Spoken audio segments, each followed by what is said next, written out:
नमस्कार। Prabhas action news network के खास कार्यक्रम पार्लियामेंट डायरी में आप सभी का स्वागत है। संसद के दोनों सदनों में आज तीखी बहसें देखने को मिली। लोकसभा में वंदे मातरम पर चर्चा के दौरान जमकर राजनीतिक बयानबाजी हुई, जबकि राज्यसभा में नागरिक उड्डयन, स्वास्थ्य उपकर विधेयक और पर्यावरण जैसे मुद्दों पर जोर रहा। लोकसभा में प्रधानमंत्री नरेंद्र मोदी ने वंदे मातरम के 150 वर्ष पूरे होने के अवसर पर चर्चा शुरू करते हुए दावा किया कि जवाहरलाल नेहरू के कांग्रेस अध्यक्षीय काल में मुस्लिम लीग के दबाव के कारण वंदे मातरम के टुकड़े किए गए और कांग्रेस ने वंदे मातरम के बंटवारे पर झुककर बाद में देश के विभाजन की राह आसान की। उन्होंने 1975 के आपातकाल और संविधान पर हुए आघात का भी जिक्र करते हुए कहा कि वंदे मातरम ने देश को पुनः खड़ा किया। इससे पहले बीजेपी सांसदों ने प्रधानमंत्री के सदन में प्रवेश पर अब की बार बंगाल की बारी के नारे भी लगाए, जो अगले साल होने वाले पश्चिम बंगाल चुनाव की राजनीतिक रूपरेखा के तेवर दिखाते हैं। वहीं लोकसभा में कांग्रेस के उपनेता गौरव गोगोई ने प्रधानमंत्री पर इस चर्चा को राजनीतिक रंग देने का आरोप लगाया और कहा कि नेहरू के योगदान पर दाग लगाने के प्रयास किए जा रहे हैं, जो सफल नहीं होंगे। वहीं लोकसभा अध्यक्ष ओम बिरला ने वंदे मातरम की ऊर्जा और ऐतिहासिक महत्व पर प्रकाश डाला। उधर समाजवादी पार्टी के अखिलेश यादव ने आरोप लगाया कि वंदे मातरम को सिर्फ गाने का विषय नहीं बनाना चाहिए, बल्कि उसे निभाया जाना चाहिए और सत्ता पक्ष इसे राजनीतिक दांव पेच के रूप में उपयोग कर रहा है। कांग्रेस महासचिव प्रियंका गांधी वाड्रा और बीजेपी सांसद अनुराग ठाकुर ने भी जोरदार भाषण दिए। वहीं राज्यसभा में भी आज अहम मुद्दे उठे। नागर विमानन मंत्री के राममोहन नायडू ने राज्यसभा में कहा कि इंडिगो की बड़े पैमाने पर उड़ानों के रद्द होने की जांच शुरू कर दी गई है और एयरलाइन पर कड़ी कार्रवाई की जाएगी। मंत्री ने इंडिगो प्रकरण को एयरलाइन के क्रू रोस्टर प्रबंधन की विफलता बताया। हम आपको यह भी बता दें कि लोकसभा में भी कांग्रेस ने इंडिगो संकट पर सवाल उठाए थे, जिसके बाद स्पीकर ओम बिरला ने सरकार से विस्तृत बयान दिलवाने का आश्वासन दिया था। अन्य प्रमुख मुद्दों की बात करें तो आपको बता दें कि सरकार द्वारा तीर्थ पर्यटन हेतु प्रसाद योजना का नए सिरे से पुनर्गठन, उत्तर प्रदेश में आयुष्मान भारत के क्रियान्वयन की खामियां और वहां के लाभार्थियों का आकलन, बंकिम चंद्र चटर्जी के आवास की बदहाली पर सवाल, पान मसाले पर उपकर विधेयक पर राज्यसभा में तीखी बहस, टोल प्लाजा पर जाम, सर्वाइकल कैंसर टीकाकरण का आग्रह, हिमालय क्षेत्र में पेड़ कटाई पर आपत्तियां, अरावली की रक्षा संबंधी चिंताएं और भारतीय खेल प्राधिकरण में 1191 रिक्त पदों की जानकारी व भर्ती प्रक्रिया की शुरुआत सहित विविध सवाल शामिल रहे। सदन ने साथ ही स्वराज कौशल को श्रद्धांजलि दी और गोवा के नाइट क्लब अग्निकांड के पीड़ितों को भी श्रद्धांजलि दी। देखा जाए तो वंदे मातरम पर संसद की यह चर्चा केवल सांस्कृतिक स्मृति का उत्सव नहीं थी, यह राजनीतिक संदेश भी था। मोदी सरकार ने इस बहस के माध्यम से स्पष्ट किया कि वह राष्ट्रीय प्रतीकों की चेतना को अपने पक्ष में खड़ा कर राजनीतिक नरेशन में बदलाव चाहती है। बहरहाल, आइए देखते हैं वंदे मातरम पर चर्चा संबंधी कुछ बड़े बयान।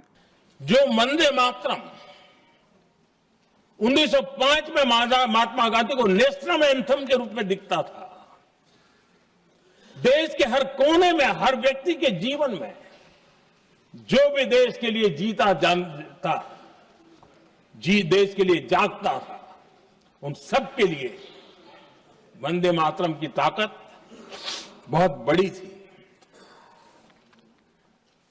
वंदे मातरम इतना महान था, जिसकी भावना इतनी महान थी, तो फिर पिछली सदी में इसके साथ इतना बड़ा अन्याय क्यों हुआ?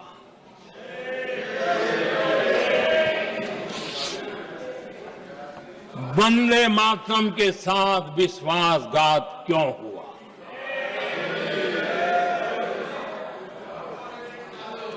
ये अन्याय क्यों हुआ? वो कौन सी ताकत थी जिसकी इच्छा खुद पूज्य बापू की भावनाओं पर भी भारी पड़ गई, जिसने वंदे मातरम जैसी पवित्र भावना को भी विवादों में घसीट दिया। मैं समझता हूं कि आज जब हम वंदे मातरम के 150 वर्ष का पर्व मना रहे हैं, चर्चा कर रहे हैं, तो हमें उन परिस्थितियों को भी हमारी नई पीढ़ियों को जरूर बताना हमारा दायित्व है। जिससे के वजह से वंदे मातरम के साथ विश्वासघात किया गया। वंदे मातरम के प्रति मुस्लिम लीग की विरोध की राजनीति तेज होती जा रही थी। मोहम्मद अली जिन्ना ने लखनऊ से 15 अक्टूबर 1937 को वंदे मातरम के विरुद्ध का नारा बुलंद किया। फिर कांग्रेस के तत्कालीन अध्यक्ष जवाहरलाल नेहरू को अपना सिंहासन डोलता दिखा। बजाय कि नेहरू जी मुस्लिम लीग के आधारहीन बयानों को तगड़ा जवाब देते, करारा जवाब देते, मुस्लिम लीग के बयानों की निंदा करते,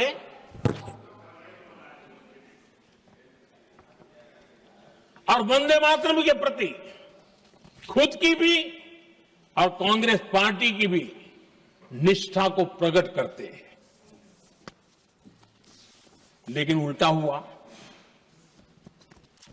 वो ऐसा क्यों कर रहे वो तो पूछा ही नहीं, न जाना, लेकिन उन्होंने वंदे मातरम की ही पड़ताल शुरू कर दी।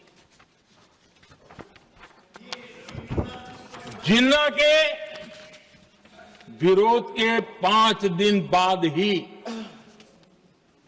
20 अक्टूबर को नेहरू जी ने नेताजी सुभाष बाबू को चिट्ठी लिखी। उस चिट्ठी में जिन्ना की भावना से नेहरू जी अपनी सहमति जताते हुए कि वंदे मातरम की, ये जो उन्होंने सुभाष बाबू को लिखा है, वंदे मातरम की आनंद मठ वाली पृष्ठभूमि मुसलमानों को इरिटेट कर सकती है। मैं नेहरू जी का कोट पढ़ता हूं। नेहरू जी कहते हैं, मैंने वंदे मातरम गीत का बैकग्राउंड पढ़ा है। नेहरू जी फिर लिखते हैं, मुझे लगता है कि ये जो बैकग्राउंड है इससे मुस्लिम भड़केंगे। साथियों, इसके बाद कांग्रेस की तरफ से बयान आया कि 26 अक्टूबर से कांग्रेस कार्य समिति की एक बैठक कोलकाता में होगी, जिसमें वंदे मातरम के उपयोग की समीक्षा की जाएगी। बंकिम बाबू का बंगाल, बंकिम बाबू का कोलकाता, और उसको चुना गया और वहां पर समीक्षा करना तय किया। पूरा देश हतप्रभ था, पूरा देश हैरान था।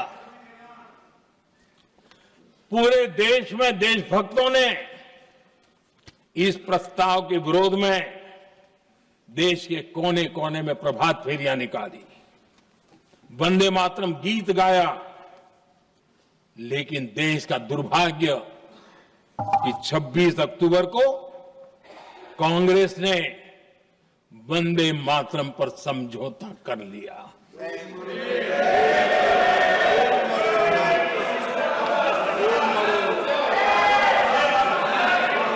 वंदे मातरम के टुकड़े करने के फैसले में,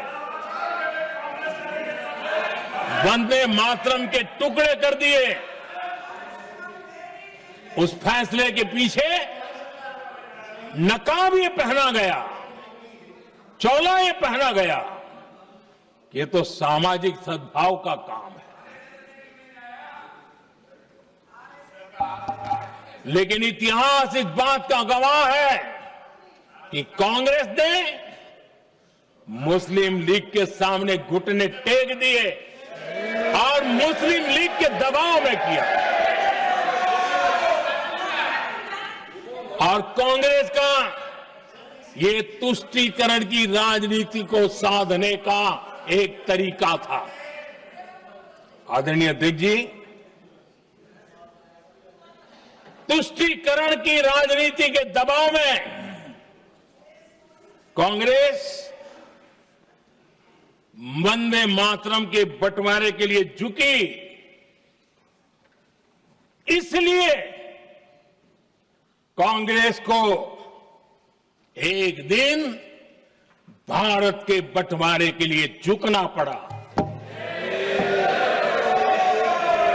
आज उनके पूरे भाषण को मैंने बहुत गौर रूप से सुना और उनके पूरे 1 घंटे के भाषण का 2 उद्देश्य था।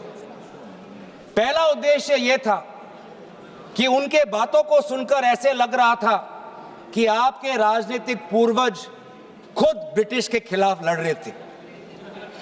ऐसे लग रहा था कि आपके राजनीतिक पूर्वज ने ब्रिटिश के खिलाफ विभिन्न आंदोलनों में भाग लिया। तो ये जो इतिहास को दोबारा लिखने की, रिवाइज करने की जो मंशा आज प्रधानमंत्री मोदी जी के भाषण में मुझे सुनाई दी। सर, मैं आपके साथ तो मैं तर्क वितर्क करने आया नहीं हूं। और दूसरा जो उद्देश्य था कि एक राजनीतिक रंग इस पूरे वंदे मातरम के चर्चा को देने का था। उन्होंने उजागर किया कांग्रेस वर्किंग कमेटी का और पंडित नेहरू जी का। और ये एक आदत है सर, ये मेरे पास एक टेबल है कि जब जब प्रधानमंत्री मोदी जी किसी भी विषय पे बोलते हैं तो पंडित नेहरू जी का नाम कितने बार लेते हैं और कांग्रेस पार्टी का नाम कितने बार लेते हैं।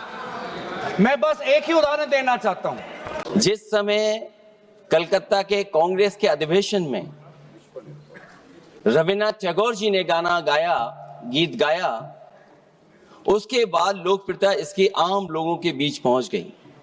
और जब कभी भी लोगों को अंग्रेजों के खिलाफ लड़ना होता था तो यही वंदे मातरम का नारा देकर के लोगों को जोड़ने का काम करते थे। हमारा कोई भी आंदोलन रहा हो, स्वदेशी आंदोलन रहा हो, उसमें भी हम लोग इसी नारे के साथ चले। वंदे मातरम को लेकर के हम लोग इतना देश को एकजुट कर दिए कि अंग्रेज घबराने लगे। और जब अंग्रेज घबराने लगे तो जहां कहीं भी वो देखते थे कि नारा लग रहा है, वहां पर देशद्रोही का कानून लगाकर लोगों को जेल भेज देते। ये भी इतिहास है कि जिस समय बंगाल में बच्चों ने गाना गाया, इस गीत को अपने क्लासरूम में गाया, उस समय भी अंग्रेजों ने उनके खिलाफ मुकदमा लगा के उन्हें जेल भेजने का काम किया। ये वंदे मातरम अंग्रेजों ने बैन भी कर दिया। 1905 से लेकर के 1908 तक बैन कर दिया गया। और बैन के बाद भी लोग माने नहीं, हमारे क्रांतिकारी लोग माने नहीं और वंदे मातरम को हमेशा उन्होंने अपने दिल और दिमाग में रखा और जनता के बीच में इस आंदोलन को आगे बढ़ाते रहे।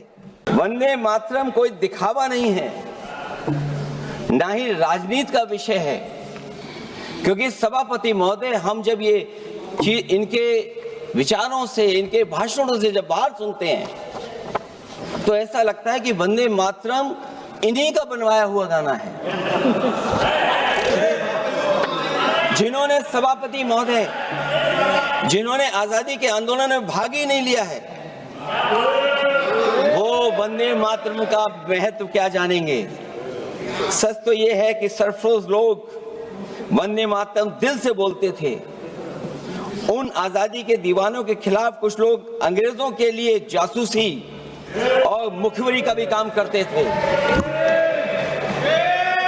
दरअसल ये राष्ट्रवादी नहीं बल्कि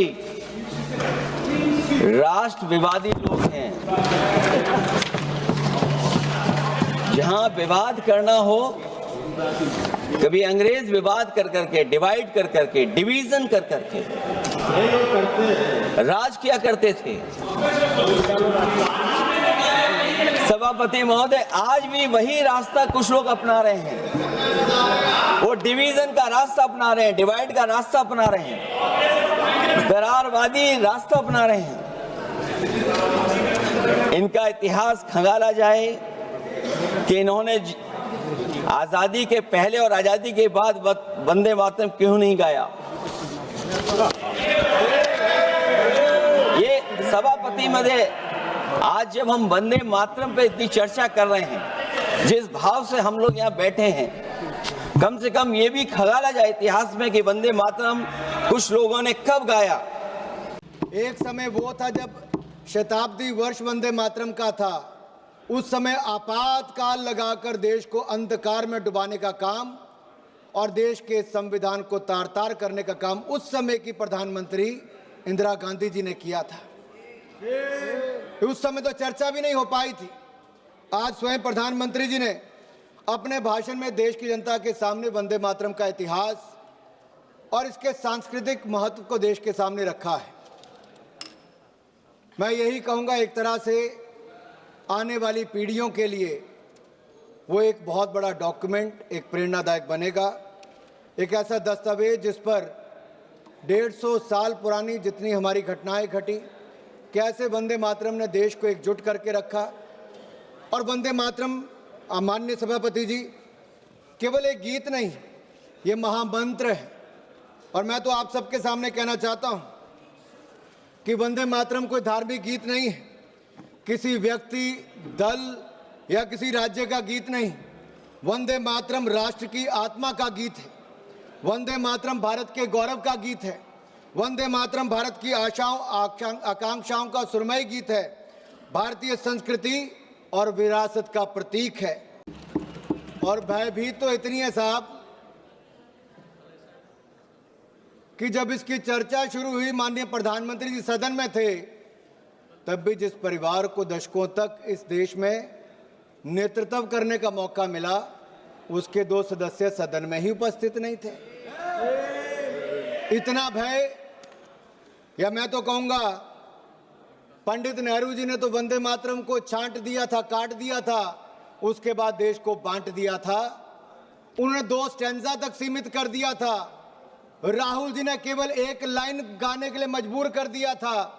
आज जब चर्चा हुई तो दोनों गायब ही रह गए।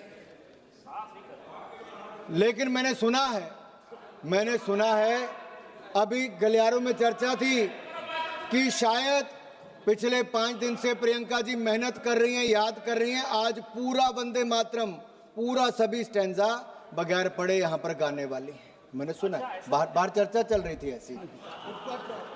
इसकी वजह क्या है? हम आज यहाँ ये बहस क्यों कर रहे हैं? हमारा राष्ट्रगीत है, इस पर क्या बहस हो सकती है? हम ये बहस यहाँ आज 2 वजहों से कर रहे हैं। पहला कि बंगाल का चुनाव आ रहा है, हमारे प्रधानमंत्री अपनी भूमिका निभाना चाहते हैं उसमें। और दूसरी वजह ये है, ये मकसद है, पुरानी मकसद इनकी, अध्यक्ष महोदय, कि जिन्होंने स्वतंत्रता की लड़ाई लड़ी, जिन्होंने देश के लिए बड़ी बड़ी कुर्बानियां दी, उन पर सरकार नए आरोप लादने का मौका चाहती है। देश का ध्यान फिर से जनता के ज्वलंत मुद्दों से भटकाना चाहती है। यही एक मकसद है आपका मकसद है कि हम फिर से उसी अतीत में मंडराते रहें, उसी की तरफ हम देखते रहें जो हो चुका है, जो बीत चुका है, क्योंकि ये सरकार वर्तमान और भविष्य की ओर देखना ही नहीं चाहती। अप्रैल 1906 में नए बने पूर्वी बंगाल प्रांत में ब्रिटिश सरकार ने वंदे मातरम के सार्वजनिक नारे लगाने पर रोक लगा दी थी।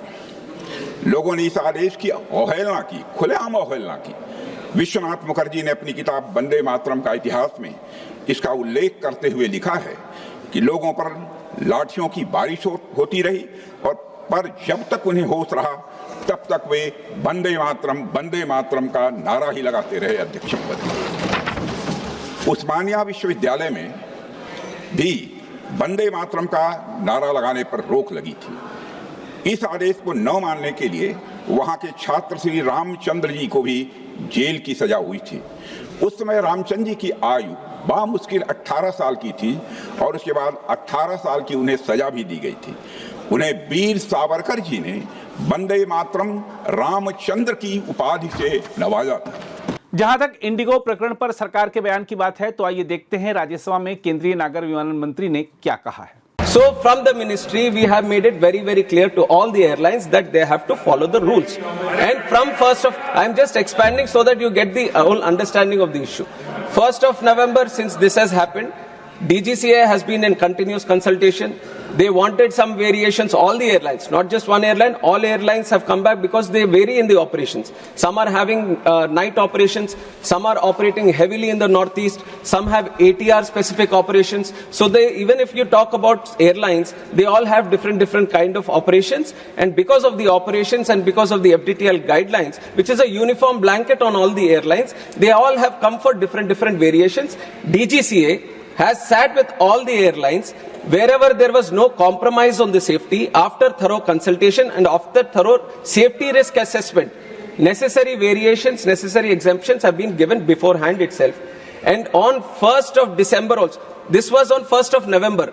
What honorable member has also observed, we are talking about December 3rd, after 1 month.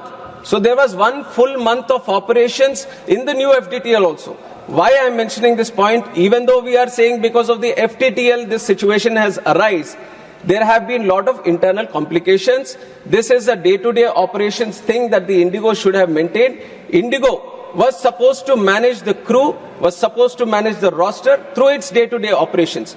We are there to check if the FDTL is properly implemented or not, and there has been no compromise on that side. And for 1 thorough full month we have been observing. On 1st of December, we had a meeting with Indigo on FDTL itself. When they required some clarifications, we have given the clarifications also with that idea, and they have not flagged this issue. So everything was running normal till then. Suddenly we have observed this on 3rd.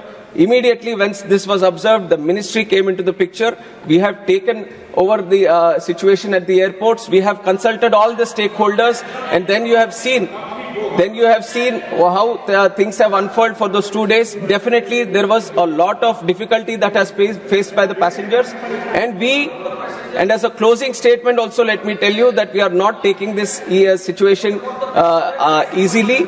We are doing an inquiry, and we will take very strict action, not only for this situation, but also as an example. We will set an example for all the airlines. If there is any miscompliance, any non-compliance or non-adherence for any single person, any entity or any organization or any operator functioning in this civil aviation, we will take very strict action so that we set an example in the industry. अगर आप भी लेना चाहते हैं देश दुनिया की तमाम जानकारी तो आज ही सब्सक्राइब करें हमारे चैनल को। साथ ही नीचे दिए बेल आइकन को जरूर दबाएं ताकि हर अपडेट आप तक पहुंच सके।